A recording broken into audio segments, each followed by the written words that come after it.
Hi, I'm Joe Gertis, and this is Coffee in the Capitol.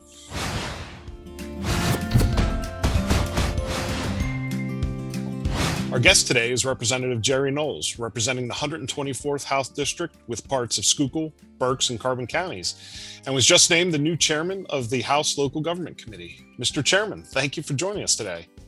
Joe, here's the coffee in the Capitol. Outstanding. Good to be with you. Good to be with you, sir. Well, as I mentioned, you're the new chairman of the House Local Government Committee. We had a little musical chairs there. Representative Metzger was named at the beginning of the session, and he switched committees, and luckily we got you. And just going through your background, you've got quite a rich history. You're new to the Local Government Committee, but not new to the legislature. This is your 7th term.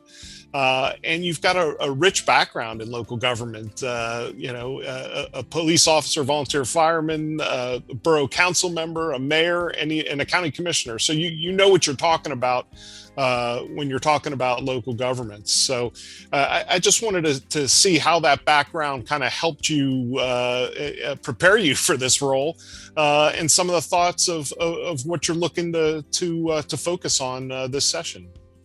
Well, Joe, I will tell you that originally when the speaker reached out to me and asked me was there a particular committee that I preferred, my first choice was actually local government because of the background that you mentioned. And I always tell people that if I turn up my toes tomorrow, I will tell you that it just doesn't get any better than this. I really have enjoyed and continue to enjoy local government very much. And it's just, I feel very comfortable serving as the chairman of this committee.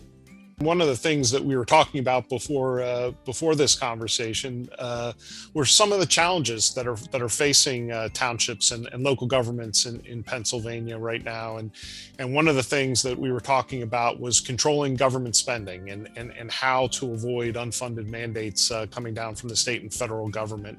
And could you share some of your thoughts on that? I think for the most part, our boroughs and townships and counties have done a good job in terms of holding the line on taxes and being accountable. I tell people all the time, Joe, that sometimes people get too focused on legislative races, Senate races, congressional races, and the offices that have the biggest impact on them are actually their borough councilmen, their township supervisor, their local officials, their county. They are really the offices that have the greatest effect on citizens of Pennsylvania and the citizens of. Mr. Chairman, you've been an ardent supporter of volunteer emergency services, and we certainly thank you for all your work in the past that you've done in that arena. And we've had a very productive. We were very productive this past session in getting a lot of the SR6 recommendations done, and I know you have a few co-sponsor memos out there, and there's still some things to be done to help these services survive. What are your thoughts on some of those bills that you have that you'd like to see come across the finish line? 35 to 40 years I ran. I was an active firefighter. I drove the engine. I drove the ladder truck. I was an inside man. I was up on the roof. Mm-hmm. And I tell people all the time that the very first elected office that I was able to attain was the president of the Southward Fire Company. And that was back in the early 70s. So. And believe me, if you can run a fire company meeting, you can run any meeting. And some of the legislation, that we've dealt with, particularly was we are trying to do what we can to get volunteer fire companies to recognize the importance of them considering a merger. I look here at the borough of Tamaqua, a population of around 7,200 people, and we have 4 fire companies. And I know that there's some discussion right now amongst some of them about merging. And one of the things, up north, McAdoo, Keystone, and Tresckow, they recently merged. And one of the benefits that they're deriving is the fact that there's that $35 million grant program. Well, for the next 10 years after they merge, they will continue to get that $15,000 or $12,000 for all three companies for the next 10 years, so that by merging, that they don't lose two of those grants, and that it would be reduced to 15,000 as opposed to 45,000. That is just one of the initiatives, and I think that there are other things on the table, but we need to continue to do what we have to do, not only to recruit, but to retain volunteer firefighters. Hitting on your experience, you were a police officer as well. One of the issues that's out there that our members are looking at very closely is the issue of radar for local police. As you know very well, there's your colleagues in Harrisburg. There are some that support it. There are some that don't. And I think that's probably reflective of the Commonwealth and how people think about this issue. And primarily, it should be a safety issue, number one.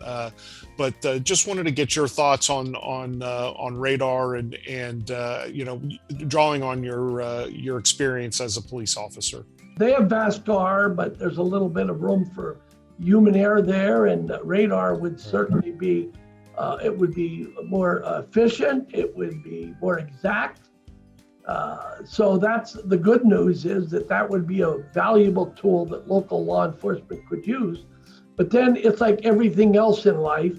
There are concerns out there by the general public of the possibility of the police departments possibly abusing it and using it as a fundraiser. But that's a concern, Joe. I think you realize that. Sure. And as a former cop, I will tell you that we need to make all the tools that we can available to our local police. Even though I've been out of law enforcement for decades, I still bleed blue, and I love cops. I love firemen. I respect and appreciate what they do.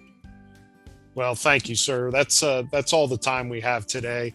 Mr. Chairman, thank you for taking some time to join us and talk to the members of PSATS today.